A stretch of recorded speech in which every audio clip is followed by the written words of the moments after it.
You have to want something so big that it drives you to wake up when you don't want to. It keeps you up at night when you long been sleepy. It makes you show up, do things you wouldn't normally do. It requires extra. I don't know who this is for. I don't know what you've been through. I don't know how bad it hurt you. It hurt pretty bad. You survived, but something on the inside died in the process. And you're a shell of what you would have been, what you could have been, what you ought to have been, because life has cost you so much that you're walking the deficit. And most people don't work on their dreams. Why? One is because of fear. The fear of failure. What if things don't work out? And the fear of success. What if they do and I can't handle it? These are not risk takers.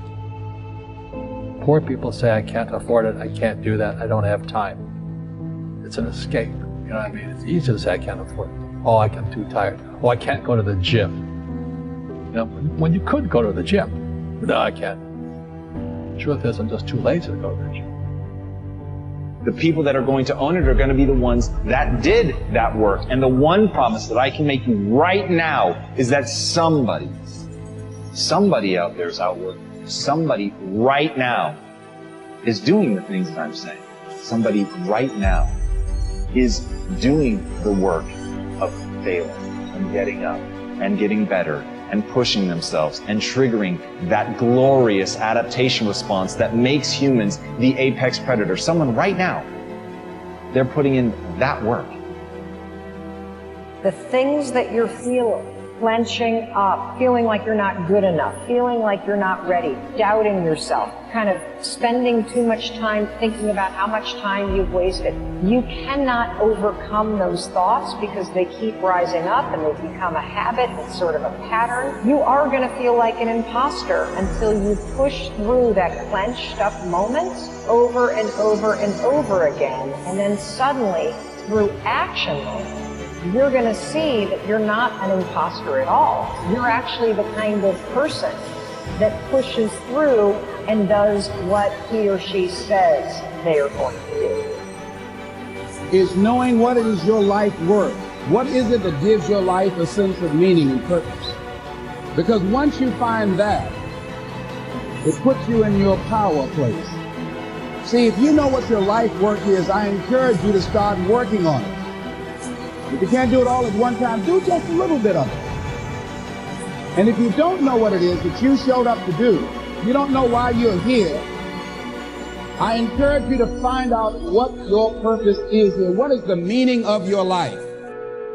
You have strength only few can understand, because most have never experienced. So don't give in. Don't settle. Don't lower your expectations to fit into the world.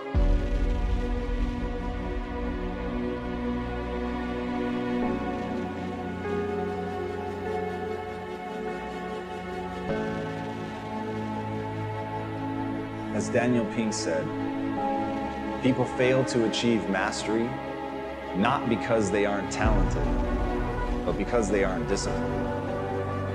Most people, if they really look at how they're living their life today, it's based on a set of standards, a set of beliefs they made choices about 10, 20, 30 or more years ago.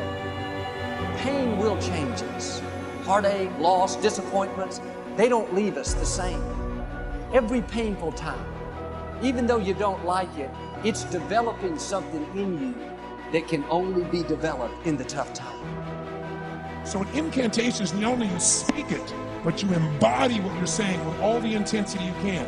And you do it with enough repetitions that it sticks in your head. Like It's a Small World, now the conversation in your head is always the same and it gives you what you want. And the problem with most of you never felt no pain before. Y'all spoiled.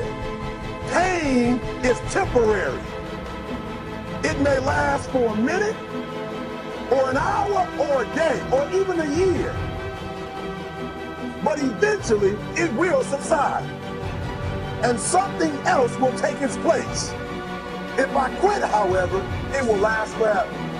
Not only is it possible for you to have your dream, but it's necessary that you go for what is yours in the universe.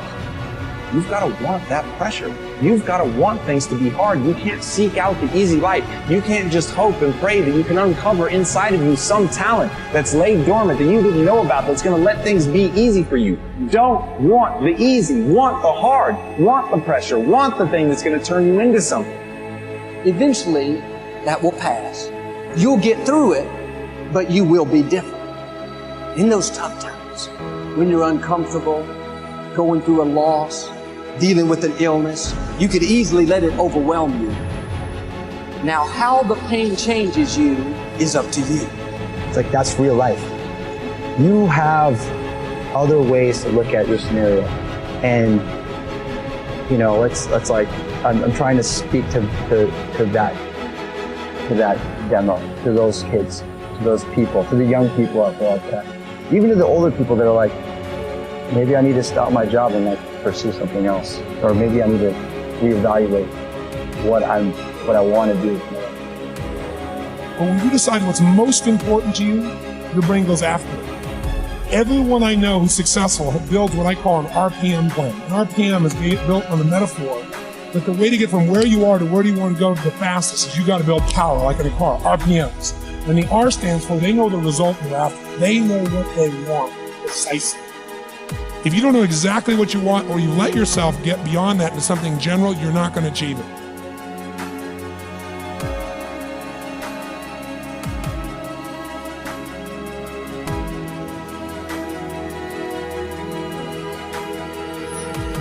When you think about life, everybody wants the prize, but nobody wants the process. Everybody wants the championship, but nobody wants the day-to-day. Everybody wants to win games, but nobody wants to put in the work that it takes to win games. And the Bible talks about in Proverbs, it says, the laborer's appetite works for him, and his hunger drives him on. The laborer's appetite works for him, and his hunger drives him on. And so my question to you all is, what's your appetite for winning? Because if you have an appetite for winning, your hunger will drive you every day. Your hunger will take you to the weight room.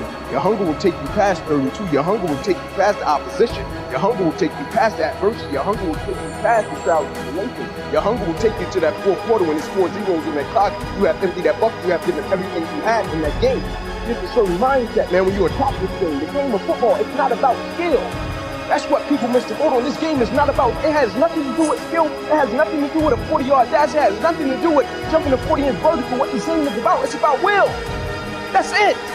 It's not about skill. This game is about will. And so the moment that you make up in your mind, the day that you make up in your mind that you're going to play this game for God and give everything you got to it, you can't help but to give everything you got. And that's the moment that you will realize this game has nothing to do with skill. I've seen plenty of talented guys fold. I've seen plenty of talented guys get hit in the mouth and they didn't want it. I've seen plenty of talented guys get punched in the face and they go back to the sideline. They stand beside their coach and they don't want it no more. They make up excuses. I've seen plenty of talented guys. They ran a 42 and a 40, they bench press 325 pounds. When 3rd and 1 came up, they tapped their helmet to come out of the game. That has nothing to do with skill.